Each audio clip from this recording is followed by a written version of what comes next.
Hello student, standard 6 परिवेश हिंदी पाठमाला एवं अभ्यास पुस्तिका।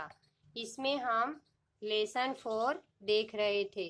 आपने अपनी नोटबुक में भी होमवर्क लिख दिया होगा कि नए शब्द, लोकोक्ति, श्रुतलेख और नीचे दिए प्रश्नों के उत्तर दीजिए। इसमें मौखिक और लिखित आपने अपनी नोटबुक में लिख दिए होंगे। तो कल हमने यहाँ तक पढ़ा था।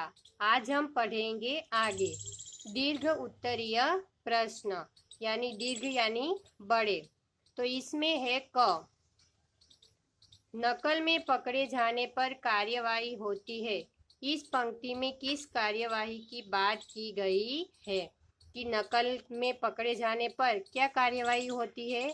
कि एक फॉर्म भरवाया जाता है और जो नकल करता है उसका 1 साल बिगड़ जाता है।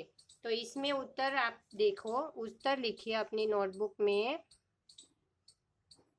कि नकल में पकड़े जाने पर कार्यवाही होती है।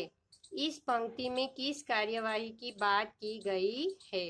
तो इसमें उत्तर लिखिए, नकल में पकड़े जाने पर छात्र के विरुद्ध कार्यवाही होती है। छात्र यानी विद्यार्थी। कि नकल में पकड़े जाने पर छात्र के विरुद्ध क्या होता है? कार्यवाही होती है। छात्र से फॉर्म भरवाया जाता है जिसमें यह नकल की बात जिसमें वह नकल की बात लिखता है। कि फॉर्म भरवाया जाता है और वो नकल में क्या लिखता था, तो वो भी लिखा जाता है कि जिसमें वह नकल की बात लिखता है। इस कार्यवाही से छात्र का 1 साल बर्बाद हो जाता है। यदि रविशंकर जी चाहते तो राम का 1 वर्ष बर्बाद हो सकता था, लेकिन वे नरम दिल के सज्जन पुरुष थे। उन्होंने चुपचाप चीट फाड़ दी और वहां से हट गए। कि रविशंकर चाहते तो राम का 1 साल बर्बाद भी हो सकता था, पर रविशंकर जी नरम दिल के और सज्जन पुरुष थे, इसलिए उन्होंने क्या किया? चुपचाप चीट फाड़ दी और वहां से वो हट गए। फिर है दूसरा है ख, राम किस विषय में कमजोर था और उसके अध्यापक ने उसे पहले क्या सलाह दी थी? कि किस विषय में कमजोर था? गणित विषय में। तो इसमें उत्तर लिखिए, राम गणित विषय में कमजोर था।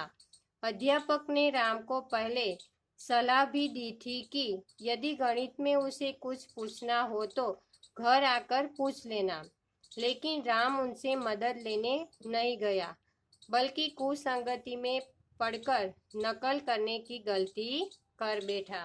कि पहले के गणित के जो अध्यापक थे उसने भी कहा था कि यदि के गणित में उसे कुछ समझ ना आए, कि कुछ पूछना हो तो कि मेरे घर आकर पूछ लेना, पर लेकिन राम ने उनसे मदद नहीं ली और क्या किया?